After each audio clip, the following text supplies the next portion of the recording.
Glimpse చూశారు కదా. June 10వ తారీఖు ఇంకోటి ప్లాన్ చేస్తున్నాం, పూనకాలు వచ్చేస్తాయి.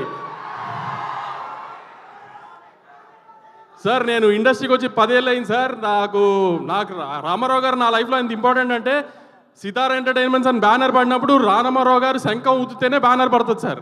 నా లైఫ్లో ఆయన అంత ఇంపార్టెంట్. కానీ నేను ఇండస్ట్రీకి వచ్చి 10 ఏళ్ళలో నాకు ఎప్పుడు ఈ అవకాశం రాలేదు సార్. రామారావు గారి పుట్టినరోజున ఒక ఫంక్షన్ చేసి ఆ ఫంక్షన్కి మిమ్మల్ని పిలవలేదు.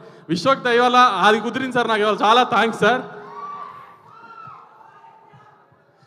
ఇదని చాలామంది గ్యాంగ్స్ ఆఫ్ గోదావరిలో విశ్వక్ ఇలా చేశాడు, అలా చేశాడు, ఇలా చేశాడు అలా చెప్తున్నారు. అది మాట్లాడినంత బాగా నేను చెప్పలేను. కానీ సినిమా ఇంత పగలు తీస్తుంది, అంత పగలు తీస్తుంది, ఇంత రెవెన్యూ చేస్తుంది, ఆ మాటలు కాదు. కానీ ఇది May 31 తర్వాత విశ్వ కెరియర్లో before gangs of Godavari, after gangs of గోదావరిలో మాట్లాడుకుంటారు విశ్వక్ గురించి మాత్రం. నట విశ్వరూపం చూపించాడు విశ్వక్ స్క్రీన్ మీద. యాక్టింగ్ విషయంలో మాత్రం అసలు ఇంకా దాంట్లో మీరు అసలు ప్రతి ఫ్రేమ్లో విశ్వక్కేనా అన్నట్టు ఉంటుంది. అలానే మా డైరెక్ట్ కృష్ణ చైతన్య కూడా చాలామంది షాక్ అయ్యేటట్టు తీశాడు సినిమా. ఇది నిజంగానే కృష్ణ చైతన్యనే తీశాడా నాకే అనిపించింది. అంత ఇంపాక్ట్గా, అంత ఇంటెన్స్గా ఈ మధ్యకాలంలో తెలుగు సినిమాల్లో ఇంత ఇంటెన్స్ సినిమా రాలేదు. మా Radhika first time de glam role చేసింది. చాలా అందంగా, చాలా క్యూట్ ఉంది. చక్కగా రత్న వైఫ్గా చాలా పద్ధతిగా ఉంది. కాబట్టి రాధికకి రివర్స్గా ఊహించుకుని రండి.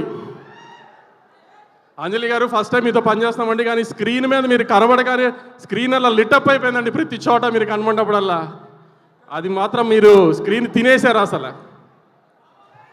యువన్ శంకర్ రాజా ఆర్ఆర్ నిన్నే ఫైనల్ చేశాడు. నిన్నే చూసాము చెన్నైలో. ఇరగా తీసేశాడు ఆర్ఆర్. మీకు ఈ ట్రైలర్లో కనిపించిన ఆర్ఆర్ జస్ట్ 10%. సినిమాలో ఆర్ఆర్ నెక్స్ట్ అసలు ఇరగ తీసేశాడు. ఈ మధ్యకాలంలో మీరు వినుంటారు తెలుగు స్క్రీన్ మీద అంత మంచిగా ఆర్ఆర్ చేశాడు. సినిమా పెద్ద హిట్ అవుతుంది, ఈ హిట్ అవుతుంది, ఆ హిట్ అవుతుంది అని చెప్పను. కానీ చాలా మంచి అటెంప్ట్ చేశాము. విశ్వక్ చాలా బాగా యాక్ట్ చేశాడు. చైతన్య చాలా బాగా తీశాడు. చాలా కష్టపడి సంవత్సరం సినిమా తీసాం. బాలయ్య బాబు గారు వచ్చి మమ్మల్ని ఆదరించారు ఈ సినిమాకి. అలానే ప్రేక్షకులు కూడా May 31న ఆదరిస్తారని కోరుకుంటూ జై ఎన్టీఆర్.